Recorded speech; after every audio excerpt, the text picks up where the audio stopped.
AP రాష్ట్ర ప్రభుత్వ విశ్రాంత ఉద్యోగుల సంఘం నెలవారీ సమావేశం శనివారం ఉదయం జరిగింది. సమావేశం అనంతరం ఎమ్మెల్యే ఆరణి శ్రీనివాసులను సన్మానించారు. అయితే తనకన్నా పెద్దలైన రిటైర్డ్ ఉద్యోగులను సన్మానించడం సముచితమని రిటైర్డ్ ఉద్యోగుల సంఘం అధ్యక్షులు కెఆర్ శంకర్ని ఎమ్మెల్యే శాలువా కప్పి సన్మానించారు. ఎమ్మెల్యే చర్యను హర్షిస్తూ రిటైర్డ్ ఉద్యోగులు పెద్ద ఎత్తున కరతాళ ధ్వనులతో తమ ఆనందాన్ని వ్యక్తం చేశారు. శేష జీవితాన్ని రిటైర్డ్ ఉద్యోగులు ప్రశాంతంగా గడపాలని ఎమ్మెల్యే ఆరణి శ్రీనివాసులు ఆకాంక్షించారు. ఎన్డీఏ ప్రభుత్వం ఏర్పాటులో రిటైర్డ్ ఉద్యోగుల పాత్ర ఎంతో కీలకంగా నిలిచిందని ఆయన అన్నారు. ప్రస్తుత ఉద్యోగులకు రిటైర్డ్ ఉద్యోగులకు మధ్య పూర్తి వ్యత్యాసం ఉందని ఆయన తెలిపారు. మరింత ఉద్యోగాన్ని బాధ్యతతో ఎటువంటి ఒడిదుడుకులు లేకుండా చేస్తే ప్రస్తుత ఉద్యోగుల్లో రాజకీయాలు ఉన్నాయని, నేతలు ఒత్తిడిని ఎక్కువగా ఉందని ఎమ్మెల్యే తెలిపారు. వైఎస్ఆర్ కాంగ్రెస్ ప్రభుత్వ వ్యవహార శైలిలో రిటైర్డ్ ఉద్యోగులు ఎన్నో అవస్థలు పడ్డారని ఆయన తెలిపారు. ఎన్డీఏ ప్రభుత్వం అధికారంలోకి రాగానే జీతాలను 1వ తేదీకే ఇస్తుందని ఆయన తెలిపారు. రిటైర్డ్ ఉద్యోగులకు 3 నెలలకు ఒకసారి అన్ని వైద్య పరీక్షలు చేయించుకునేందుకు చర్యలు తీసుకుంటున్నామని ఆయన తెలిపారు. తమకు కేటాయించిన స్థలంలో అక్రమంగా పెన్షనర్ల సంఘం పేరిట దౌర్జన్యంగా భవనాన్ని నిర్మించారని ఎమ్మెల్యే దృష్టికి రిటైర్డ్ ఉద్యోగులు తీసుకొచ్చారు.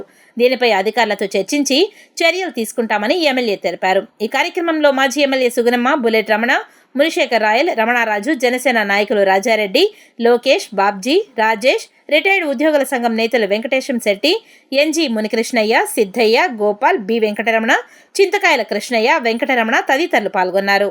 ఈ 5 సంవత్సరాలుగా వైఎస్ఆర్ కాంగ్రెస్ పార్టీ ప్రభుత్వ విధి విధానాలలో విసిగి వేసాలి చాలా ఇబ్బందులు పడడం కూడా జరిగింది. అందులో ముఖ్యంగా రిటైర్డ్ ఉద్యోగస్తులు చాలా ఇబ్బందులు పడారు. వాళ్ళకి పెన్షన్ కూడా సక్రమంగా రాక వాళ్ళకి రావాల్సిన అమౌంట్ పట్టు పెట్టుకున్నాడు. పిఎఫ్ కానీ వేరే విధంగా కానీ ఇంకోటి కూడా కానీ ఇవన్నీ కూడా మీకు రాకుండా చాలా ఇబ్బంది పడడం కూడా మీరందరూ కూడా చూసిన విషయాలు తెలుసు మీకు అంతా.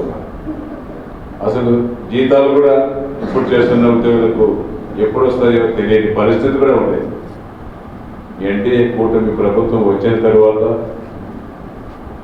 నెల ఈ 2 నెలలు 3 నెలల కాలంలో అయితేనేమి ఖచ్చితంగా 1వ తారీఖే మీకు జీతాలు కానీ పెన్షన్లు కానీ అనుభవశాలైన నారా చంద్రబాబు నాయుడు గారు ముఖ్యమంత్రి గారు, అదేవిధంగా ఒక చరిష్మా కలిగిన జనసేన అధ్యక్షుడు పవన్ కళ్యాణ్ గారు వీళ్ళ ఆశయాలతో ఆంధ్ర రాష్ట్రాన్ని ముందుకు తీసుకురావడానికి శాయశక్తులా కృషి చేస్తున్నారు. మీరందరూ కూడా చూస్తున్నట్టుగా 1.5 నెలలు పూర్తయి 2 నెలలు కూడా పూర్తిగా లేదు ప్రభుత్వం ఏర్పాటై. ఈ 2 నెలల కాలంలోనే మార్పులు ఎన్ని వచ్చాయనేసి కూడా మీకు అందరికీ కూడా తెలుసు. గత ప్రభుత్వంలో ఈ రాష్ట్రాన్ని అప్పుల పాలనలో నెట్టేశారు. ఎక్కడ చూసినా ఏ డిపార్ట్మెంట్లో చూసినా అప్పులు ఉన్నాయి, ఏ కాంట్రాక్టర్లు చూసినా అప్పులు ఉన్నాయి, ఎక్కడ చూసినా అప్పులు ఉన్నాయి. అసలు ఈ ఎలా ముందుకు తీసుకెళ్లాలనే ఒక తరుణంలో ఏదో అనుభవశాలైన ముఖ్యమంత్రి నారా చంద్రబాబు నాయుడు గారు మోదీ సర్కారం తీసుకొని ఎన్డీఏ కూటమిలో భాగస్వామికి సహకరించిన పవన్ కళ్యాణ్ గారి చరిష్మాతో ముందుకు తీసుకెళ్తున్నారు. సెంట్రల్ ప్రభుత్వం కూడా మనకు సహాయ సహకారాలు అందిస్తున్నాయి. ఖచ్చితంగా కూడా ఒక ఆంధ్ర రాష్ట్రాన్ని మరలా అభివృద్ధి చేసే దిశగా చేస్తారనే నమ్మకం మనకు ఏర్పడుతుంది, ప్రజలకు కూడా ఏర్పడుతూ ఉంది. ఖచ్చితంగా కూడా ఇవన్నిటి కూడా దృష్టిలో పెట్టుకోవాలి. అన్నిటికంటే ముఖ్యంగా కూడా ప్రభుత్వ రిటైర్డ్ ఉద్యోగులు మీకు ఏ ఇబ్బందులు వచ్చినా ఇక్కడే కావాలనుకున్నా కూడా మెడికల్ క్యాంప్ని ఈ కాంప్లెక్స్లోనే కూడా మెడికల్ క్యాంప్ కూడా మీకు ఎప్పుడు అవసరం అనుకుంటే చెప్పండి, మెడికల్ క్యాంప్ కూడా ఇక్కడే నిర్వహిస్తాం. మీకు వయసు అయింది, ఏ ఇబ్బందులు లేకుండా మీకు 3 నెలలకు ఒకసారి 6 నెలలకు ఒకసారి అన్ని మెడికల్ చెకప్లు కానీ ప్రతి ఒక్కటి కూడా కానీ మీరు 3 నెలలకు ఒకసారి కూడా చెప్తే కూడా నేను చేసేదానికి ప్రభుత్వం తరఫున నిజంగా ఉంటామని.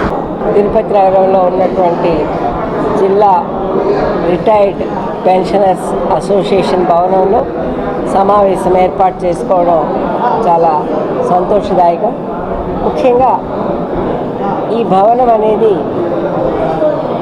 పెన్షనర్స్ అంతా కూడా వారి యొక్క సొంత నిధులతో మరి ఎంతో కష్టపడి సంపాదించి కట్టుకున్నటువంటి ఈ భవనం ఈరోజు మరి ఎంతోమంది వారి యొక్క రిటైర్డ్ పెన్షనర్స్ అసోసియేషన్ సభ్యులు అంటే వాళ్ళంతా కూడా వారి యొక్క ఉద్యోగ నిర్వర్తించే సమయంలో ఎంతో అనుభవం గడించి ఎంతోమందిని మరి ఈ సమాజాన్ని మరి ప్రస్ఫుటం చేసే విధంగా కూడా చేసినటువంటి సేవలకు వాళ్ళకి ఈ రోజున గత ప్రభుత్వంలో అన్యాయం జరిగింది. ఆ అన్యాయాన్ని నిలవరించాలని వారు పోరాటం అవుతుంది. దానికంతా కూడా మేమంతా కూడా సాయశక్తిగా కృషి చేసి వారికి ఉన్నటువంటి సమస్యల పరిష్కార దిశగా కృషి చేయడానికి మేమంతా కూడా ఈరోజున ఈ సమావేశంలో ఏర్పాట్లు చేసినటువంటి వారి సమస్యల పరిష్కార దిశగా కృషి చేస్తామని వారికి హామీ ఇవ్వడం జరిగింది.